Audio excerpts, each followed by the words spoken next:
The Carbon Market Workshop is an important occasion to bring together the representative of the main emission trading system around the world, along with scholars and experts working in the field. Now, at its third edition, the Carbon Market Workshop has become part of the so-called Florence process.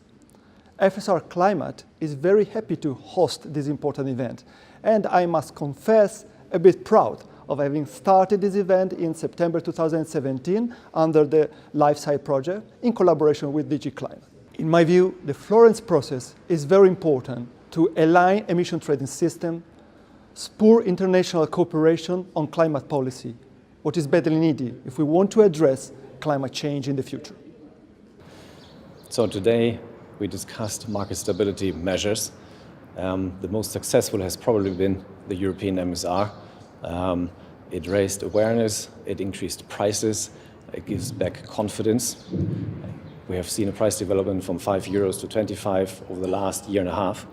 And we can see that a political signal has been picked up by traders. Traders has translated this into real action with real money flowing. But if we look forward, obviously we don't want to only focus on short-term reactions of a market, but into longer-term measures and investments and abatement. And I think the next 2-3 years are going to be a real paradigm shift as the market transitions from an oversupplied to an undersupplied market. Traders are leading the pack, but investors will have to follow. So at some point we'll exhaust short-term opportunities to reduce carbon. We'll get into the necessity to invest into permanent long-term abatement that will require flow of capital, will require awareness. We're getting there, but the speed has to be faster in order to not have sudden market shocks and prices rally too high. And I think it's not impossible that the market will suddenly see a price shock in the other direction with prices which by some may be perceived as too high. And the dilemma is going to be that high prices make investments in abatement more profitable, but high prices at the same time raise the perceived political risk of market interference. What we're thinking about today is the formation of carbon markets and how to make carbon markets robust. A carbon market essentially puts a price on CO2 emissions as a way to increase the cost effectiveness of the ways that we achieve emission reductions. In the historic literature, in the academic literature, there was a choice about whether or not to put a price or a quantity into a carbon policy. A price would be something like a tax.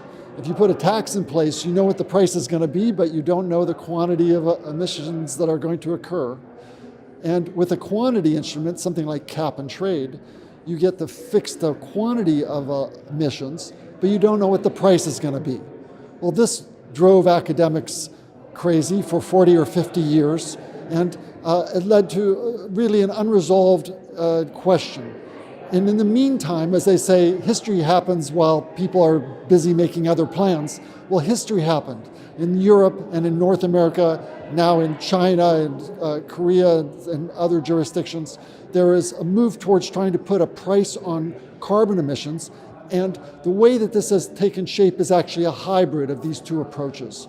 There are carbon markets, but these carbon markets have price floors and price ceilings and sometimes price steps in between where additional allowances enter the market or leave the market depending on what the cost is for achieving emission reductions. So you have a price responsive supply schedule.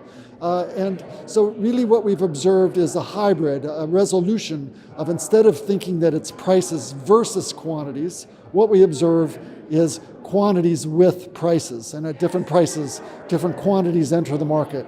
This has become the major institution that we're using now in many settings to try to get cost-effective emission reductions from our economies. I was invited today to contribute to the session about market stability measures in the global ETS systems we have around the world. It was particularly focusing on the possibility of linking various systems and the effect this might have on the respective stability measures. So for me, it's very important to highlight that linking is possible, but we really have to put thorough consideration into how we design the various links to ensure the integrity and to ensure that the that the stability measures are still working in the various schemes.